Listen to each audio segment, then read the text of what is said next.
all we know. And what we're doing is, of course, making sure that the CPD and local law enforcement are aware of what they're doing, so they can, one, make sure they're not standing anywhere near those actions or assisting in those actions, but also being ready for protests that might occur. And then, very importantly, we've asked for the public to be ready with your iPhone and any way that you can to record what's going on in their neighborhoods by ICE, because we think that's the best way to demonstrate what ICE is doing if they're doing something wrong, or to keep them honest and doing the right thing because they know they're being watched. What type of protection are you offering the community outside of getting upset? Well, as you know, we cannot stand in the way. It's not like we're going to have armed men standing in between. That's not something that's legal. That's not something that the state of Illinois can engage in or the city of Chicago can engage in. What we're trying to do is to get them to follow the law, and when they are not following the law, we can take them to court, prosecute them if they're doing something truly illegal, which one of the things we're very concerned about is, you saw what happened in LA. There was a whole lot of activity that appeared to be illegal.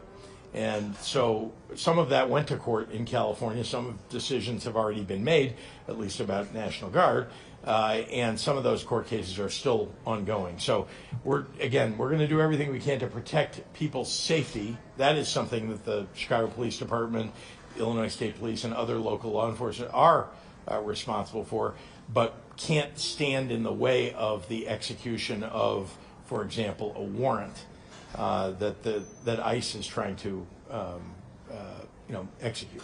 Yeah, Marianne. There are those critics who are saying this is all politically. You won't call the president because you have your own aspirations that would look weak. How do you respond to that? That's silly. That is absolutely ridiculous. Let me be clear. The president is begging me to call him to ask him to do something that we don't want. He wants me to call him and ask him to call in National Guard to the city of Chicago. We don't want it. So that's why I'm not calling the president. I have been very clear about what we do want. What we do want is civilian law enforcement assistance.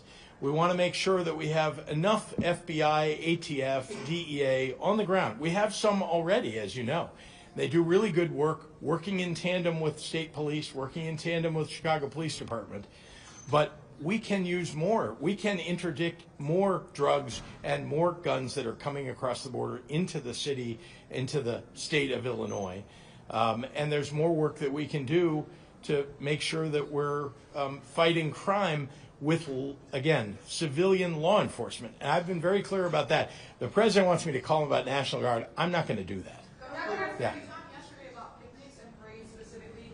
Can you tell us sort of where that intel comes from? Because our station's been talking to parade organizers today, and they say, as far as they know, there's no reason to believe that's a threat. Can you tell us where your information comes from? Look, I'm not going to tell you where it comes from, and it's not because it doesn't exist. It's because we've gotten calls from people who don't want to reveal their names to the public. These are people from inside the administration or inside the military or inside the National Guard who are concerned about what's happening in this country. These are patriots who want us to know what's happening. We're getting no information from the federal government, and all we got was one call from Gregory Bovino, who let us know that ICE would be instituting actions in the city of Chicago without any details at all. So I want to be clear. I'm not going to reveal where we're getting this information from, but I am going to be communicative to the public about what we have heard and what we do know so that they can be prepared themselves. Olivia. Thank you. Governor Abbott yesterday, after your comments, basically denied that the Texas National Guard is being staged. I wonder if you can respond to that. Yeah, guess what? When they want to federalize, sorry, I just want to respond to that because I've heard this. When they want to federalize the National Guard, they do not call the governor. They call the National Guard. There is a National Guard Bureau in Washington, D.C. that operates with all of the National Guards across the country. They start there, and they work through the National Guard. So I'm not suggesting that I am absolutely certain of whether or not the Texas National Guard will in fact end up in the state of Illinois. What I know is that we've been told by people who seem to have the credentials to know that that is what is happening. If he wants to deny it, the governor of Texas, let's just take into account that he has not been a good actor at all toward the state of Illinois. So I don't really trust anything that he is saying in this moment.